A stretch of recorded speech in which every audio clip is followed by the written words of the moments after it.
સૌપ્રથમ આપણે એક બીકરમાં સોડિયમ હાઇડ્રોક્સાઇડનું દ્રાવણ લઈશું. તેને મોબાઈલની ફ્લેશ લાઇટ ઉપર આ પ્રમાણે ગોઠવી દઈશું. ત્યારબાદ આપણે તેમાં પ્રવાહી પોટેશિયમ પરમેંગનેટ ઉમેરીશું.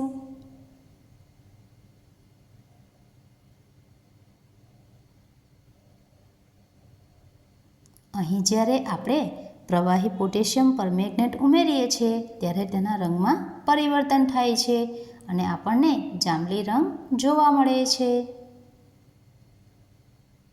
હવે આપણે તેમાં ખાંડનું દ્રાવણ ઉમેરીશું.